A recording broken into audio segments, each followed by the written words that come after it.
Hi hello friends, എല്ലാ കൂട്ടുകാർക്കും പുതിയൊരു റിവ്യൂയിലേക്ക് സ്വാഗതം. അങ്ങനെ മനോഹർ സരയുവിനെ കൊണ്ട് ഐസ്ക്രീം പാർലർ വളരെ സന്തോഷത്തോടു കൂടി തന്നെ ഇരിക്കുക കേട്ടോ. മനോഹർ സരയുവിന് ഐസ്ക്രീം തീറ്റിക്കുന്നത്, അതുപോലെ തന്നെ സരയും മനോഹറിന് ഐസ്ക്രീം കൊടുക്കുന്നുണ്ട്.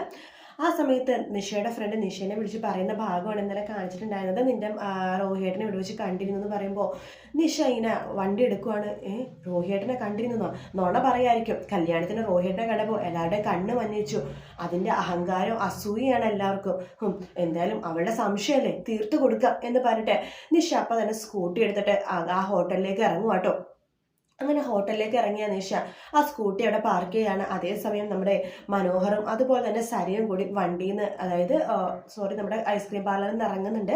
നിഷേനെ കാണുമ്പോൾ തന്നെ മനോഹർ എൻ്റെ പൊന്നോ തീർന്നു, ഇന്നത്തോടെ എല്ലാം കഴിഞ്ഞു എന്ന് പറഞ്ഞിട്ട് പെട്ടെന്ന് തന്നെ സരുവിൻ്റെ കൈ പിടിച്ചിട്ട് അപ്പുറത്തേക്ക് പോകുക കേട്ടോ. സരു ചോദിക്കണ്ടേ എന്താ മനുവേട്ടൻ ചോദിക്കുമ്പോൾ അത് മോളെ എനിക്ക് പെട്ടെന്നൊരു വയറുവേദന. അയ്യോ എന്ത് പറ്റി പെട്ടെന്ന്? ഇത്ര നേരം ഒരു കുഴപ്പമുണ്ടായിരുന്നില്ലല്ലോ എന്ന് ചോദിക്കുകയാണ്. അറിയില്ല മോളു, പെട്ടെന്ന് ഭയങ്കര വയറുവേദന, അന്ന് ബാത്റൂമിൽ പോയിട്ട് പെട്ടെന്ന് വരാം മോളു എന്ന് പറയുന്നു. ശരി മനുവേട്ട, മോളു അവിടെ പോയി വെയിറ്റ് ചെയ്തോ, ഇവിടെ നിൽക്കണ്ടെന്ന് പറയാണ്. അത് സാരില്ല, മോളവിടെ പോയി വെയിറ്റ് ചെയ്ത മോള്, ഞാൻ ഇപ്പോൾ വരാമെന്ന് പറയാണ്. അതിനുശേഷം അവിടെ ഒരു ബാത്റൂമിൽ പോകാനുണ്ട്. ആ ബാത്റൂം പെണ്ണുങ്ങളുടെ ആണോ ആണുങ്ങളുടെ ആണെന്ന് പോലും മനോഹരനെ നോക്കാൻ പറ്റുന്നില്ല. കാരണം അത്ര തിരക്ക് പിടിച്ച് കയറുവാണ്. ആ വാഷ്റൂമിൽ കയറി കഴിയുമ്പോഴാണ് നോക്കുന്നത് അത് പെണ്ണുങ്ങളുടെ വാഷ്റൂമാട്ടോ. അതിൽ കയറുന്ന മനോഹരനെ എന്ത് ചെയ്യണമെന്ന് അറിയില്ല. പെട്ടെന്ന് മനോഹർ നോക്കുമ്പോൾ അത് പെണ്ണുങ്ങളുടെ വാഷ്റൂമാണെന്ന് മനസ്സിലാക്കുന്ന മനോഹർ അവിടെ ഉണ്ടായിരുന്ന ഒരു മാക്സി എടുത്ത് ഇടുവാട്ടോ. എന്നിട്ട് തിരിഞ്ഞ് നിൽക്കുവാണ്. തിരിഞ്ഞ് നിൽക്കുമ്പോഴേക്കും വാഷ്റൂമിനുള്ളിൽ ഒരു ചേച്ചി ഉണ്ടാവും. ആ ചേച്ചി പുറത്തിറങ്ങുമ്പോഴാണ് മനോഹർ ഇങ്ങനെ തിരിഞ്ഞ് നിൽക്കുന്നത് കാണുന്നത്. നിങ്ങൾ ആരാ നിങ്ങൾ എന്ന് ചോദിക്കുവാണ്. അപ്പോഴേക്കും മനോഹർ അങ്ങനത്തെ തിരിഞ്ഞു നോക്കുകയാണ്. ആരാന്ന് നിങ്ങൾക്കല്ലേ ചോദിച്ചത്? കുറേ എണ്ണം ഇറങ്ങിയിട്ടുണ്ട്, നരമ്പ് രോഗികൾ, പെണ്ണുങ്ങളുടെ ബാത്റൂമിൽ കയറി ഒളിക്യാമറ വെക്കാനും ബാത്റൂമിൽ ഒളിഞ്ഞു നോക്കാനായിട്ട് കുറേ എണ്ണം. എന്നിട്ടോ തിരിയിടോ അല്ലെങ്കിൽ പോലീസിനെ വിളിക്കണോ എന്ന് ചോദിക്കുമ്പോൾ മനോഹരനാകെ എന്ത് ചെയ്യണമെന്ന് അറിയില്ല കേട്ടോ. മനോഹർ പതുക്കെ തിരിയാണ്. അമ്പട കള്ള, നീ ഇവിടെ വന്നത് ഒളിക്യാമറ വെക്കാനോ അത് ബാത്റൂമിൽ ഒളിഞ്ഞു നോക്കാനായിട്ടോ? സത്യം പറയടാ, ഒളിക്യാമറ എവിടെയാടാ നീ വെച്ച് തന്നിട്ട്? ആ പെണ്ണ് മുഖത്ത് മാറി അടിക്കുവാട്ടോ. അതിനുശേഷം നീനെ ഇപ്പം തന്നെ കാണിച്ചു തരാം എന്ന് പറഞ്ഞിട്ട് പുറത്തേക്ക് ഇറങ്ങിയിട്ട് വിളിച്ചു പോവാണ്. അയ്യോ ആരെങ്കിലും ഓടി വരണേ, ബാത്റൂമിൽ ഒരുത്തൻ കയറി എന്ന് പറഞ്ഞിട്ട് ഓടി വിളിക്കുമ്പോഴേക്കും മനോഹർ അവിടെ നിന്ന് ആ ചേച്ചിയുടെ കൈ തട്ടി മാറ്റി ഓടി പോകുവാട്ടോ. ഓടിപ്പോകുന്ന മനോഹരന അവിടെ ചേട്ടന്മാരെല്ലാവരും കൂടി കടന്നു പിടിച്ചതിന് ശേഷം നിന്നെപ്പോലത്തെ കുറേ എണ്ണം ഉണ്ടാ നരമ്പ് രോഗികൾ ഇപ്പം ഇറങ്ങിയേക്കണത്, സ്ത്രീകളുടെ ബാത്റൂമിലും വാഷ്റൂമിലൊക്കെ കയറി പറ്റണത്, നിന്നെ വെറുതെ വെക്കാൻ പാടില്ല എന്ന് പറഞ്ഞിട്ട് മനോഹർ അപ്പം തന്നെ ഹെൽമെറ്റ് തലയിൽ വെച്ചിട്ടുണ്ടാവും കേട്ടോ. ഓടുന്ന സമയത്ത് മനോഹരൻ്റെ മുഖം ഇങ്ങനെ എടുത്ത് മാറ്റാൻ വേണ്ടി നോക്കുമ്പോഴേക്കും മനോഹർ അവരെയൊക്കെ പിടിച്ച് തള്ളുവാണ്. എടാ നിന്റെ മുഖം കാണിക്കണം, നിന്നെ പോലീസിൽ പിടിക്കൂടാ, നിന്റെ മുഖം നാളെ പത്രത്തിൽ എല്ലാത്തിലും വരൂടാ, നോക്കിക്കോളാൻ പറഞ്ഞ മനോഹർ. ഈശ്വര തീർന്നു, ഇതോടെ എല്ലാം തീർന്നു, നിന്നെ എല്ലാവരും കാണിച്ചു കൊടുക്കണം, ജനങ്ങളുടെ മുമ്പിൽ കാണിച്ചു കൊടുക്കണം. ആശാനെ അവൻ്റെ ഹെൽമെറ്റ് പൊക്ക്, അവൻ്റെ ഫോട്ടോ എടുക്ക് എന്നൊക്കെ പറയാണ്. മനോഹർ അപ്പം തന്നെ രണ്ടുപേരെയും പിടിച്ച് തള്ളിയിട്ട് അവിടെ നിന്ന് ഓടി രക്ഷപ്പെടുക കേട്ടോ. ഓടി രക്ഷപ്പെടുന്ന മനോഹർ പെട്ടെന്ന് തന്നെ ഹെൽമെറ്റ് എടുത്ത് മാറ്റുന്നുണ്ട്. ഹെൽമെറ്റ് എടുത്ത് മാറ്റിയിട്ട് ആ മാക്സി എടുത്ത് മാറ്റുവാണ്. എന്നിട്ട് ഒന്നും അറിയാതെ പോലെ അവിടെ നിൽക്കുക കേട്ടോ. നിൽക്കുമ്പോഴേക്കും ആ ചേട്ടന്മാർ പിന്നെ അവിടെ ഓടി അന്വേഷിച്ച് വരുമ്പോഴേക്കും മനോഹറിനെ കാണുമ്പോൾ മനസ്സിലാവുന്നില്ല. കാരണം നേരത്തെ മാക്സിയാണല്ലോ ഇട്ടത്, ഹെൽമെറ്റും വെച്ചിരുന്നു. ഇപ്പം മാക്സിയൊക്കെ മാറ്റിയോണ്ട് മനസ്സിലാവുന്നില്ല. ആശാനെ ഇതിലെ കൂടി ഒരാൾ പോയിരുന്നോ, ഒരു ഹെൽമെറ്റും മാക്സിയൊക്കെ ഇട്ട്?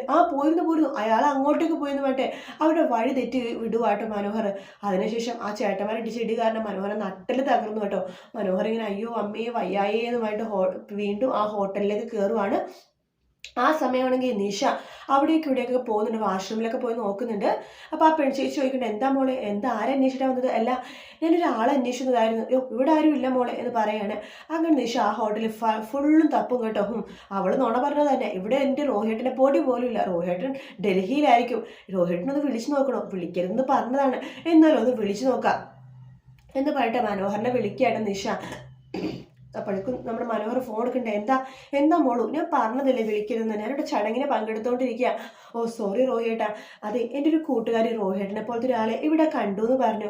അപ്പോൾ ഞാൻ റോഹിയേട്ടനല്ലെന്ന് പറഞ്ഞായിരുന്നു, പക്ഷെ അവളുടെ നിർബന്ധം കാരണം ഞാൻ ഇവിടെ ഹോട്ടലിൽ വന്നു. മോള് ഞാനിവിടെ ഡൽഹിയിലാണ്, പിന്നെ ഞാനിങ്ങനെ ഹോട്ടലിൽ വരും, മോൾക്ക് കൂട്ടത്തേക്ക് വെറുതെ തോന്നിയതായിരിക്കും, അല്ലെങ്കിൽ ഒരാളെ പോലത്തെ 7 പേരുണ്ടാവുമെന്നല്ലേ, മോള് ഫോൺ വെക്ക്, പിന്നെ എന്നെ ഇടയ്ക്കിടയ്ക്ക് വിളിക്കണ്ട കേട്ടോ. ഇവിടെ എല്ലാവരും ഉണ്ട്, ഇവിടെ മാമന ചടങ്ങിൽ ഞാൻ ആകെ വിഷമിച്ചിരിക്കുകയാണ്.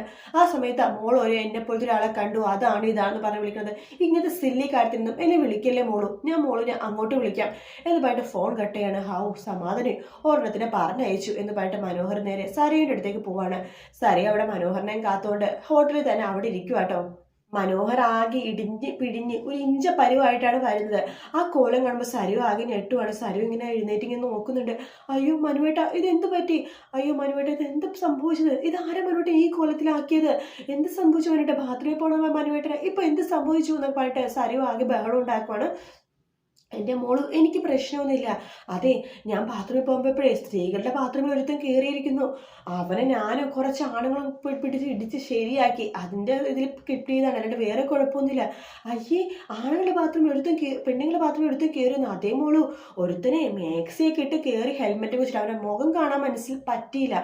പക്ഷെ അവൻ നന്നായിട്ട് കൊടുത്തിട്ടുണ്ട് ഞങ്ങൾ എല്ലാവരും കൂടി. അത് വേണം മനുവേട്ടാ. ഇതുപോലത്തെ കുറേ എണ്ണം ഇറങ്ങിയിട്ടുണ്ട് ഇപ്പോൾ സ്ത്രീകളുടെ ബാത്റൂമിലും അതുപോലെ തന്നെ സ്ത്രീകളുടെ പൊതു സ്ഥലത്തൊക്കെ കയറി ഇങ്ങനെ നെരുങ്ങുന്ന ഒരുത്തൻ. മനുവേട്ടൻ എന്നാലും അവനെ ഇടിച്ചല്ലോ, സമാധാനമായി. എന്നാൽ പോകാൻ പോളൂ, ഇപ്പൊ വയറുവേദനയുണ്ട് മനുവേട്ട. ആ, ഇപ്പൊ സമാധാനമുണ്ട് എന്ന് പറയാണ്. മനുവേട്ടന് ആകെ വയ്യല്ലോ. അത് സാരമില്ല മോളു, എന്തായാലും ഇത്രയല്ലേ സംഭവിച്ചുള്ളൂ. അവനെ ഇടിക്കാൻ പറ്റിയല്ലോ, അതെന്നെ ധാരാളം. വാ മോളു, നമുക്ക് പോകാം എന്ന് പറഞ്ഞിട്ട് സരിയുടെ തോളത്തും കഴിച്ചിട്ട് കാലെടുത്ത് താങ്ങി താങ്ങി കാലും പിടിച്ചിങ്ങനെ താങ്ങി പോകുവാട്ടോ മനോഹർ. അതിനുശേഷം വീട്ടിലെത്തുമ്പോഴേക്കും മനോഹറിനെ കാണുമ്പോൾ രാഹുലിനെ മനസ്സിലായി എവിടെ നിന്നോ അടി കിട്ടിയിട്ടുണ്ടെന്ന്. ഇത് എന്ത് പറ്റി മോളെ എന്ന് രാഹുൽ ചോദിക്കുമ്പോഴേക്കും സരി പറയണ്ടും അച്ഛനോട് പറഞ്ഞിട്ട് കാര്യമൊന്നുമില്ല, എന്നാലും പറയാം. ഞങ്ങൾ ഹോട്ടലിൽ ഭക്ഷണം കഴിക്കാൻ പോയപ്പോഴേ ഒരുത്തനെ സ്ത്രീകളുടെ ബാത്റൂമിൽ നുഴഞ്ഞു കയറി. അവനെ മനുവേട്ടനും 2-3 ആൾക്കാരും കൂടി പിടിച്ചു ഇടിച്ചു. അതിന്റെ ഇതായിട്ട് മനുവേട്ടനും കുറച്ച് ഇടി കിട്ടി. അതുകൊണ്ടാന്ന് പറയുമ്പോ സ്ത്രീകളുടെ ബാത്റൂമിൽ ഒളിഞ്ഞു കയറിയെന്നോ, മിക്കവാറും അതിവൻ തന്നെയായിരിക്കും എന്ന് രാഹുൽ പറയാണ്. ദേ അച്ഛ, അനാവശ്യം പറയുന്നത് കേട്ടോ, കേൾക്കണതിനൊക്കെ ഒരു പരിധിയുണ്ട്. അച്ഛൻ ഇത് എന്താണ് കേട്ടോ ഇങ്ങനെയൊക്കെ പറയണത്? എന്റെ മനുവേട്ട പാവം അങ്ങനത്തുള്ള സമൂഹദ്രോഹികളെ ഉപദ്രവിക്കാൻ നോക്കിയതിന് 2 അടിയും കിട്ടി വന്നപ്പോഴേക്കും അച്ഛൻ ഇങ്ങനെയൊക്കെയാണ് പറയണത്.